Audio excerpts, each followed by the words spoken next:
খুব মন দিয়ে শোনেন, কামরার ভিতরে থাকার জন্য কি দরকার আছে? না, খাট। আরে কি দরকার আছে? হ্যাঁ, খাট।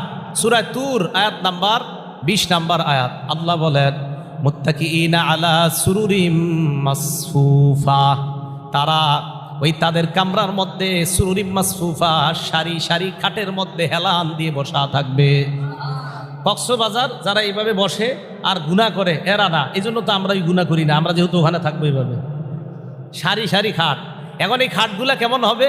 সূরা গাশিয়ার 13 নম্বর আয়াত, ফিহা সুরুরুম মারফুআ, খাটগুলা হবে উঁচু। সুবহানাল্লাহ, খাটগুলা হবে কি? উঁচু। এলো 18 নম্বর কথা।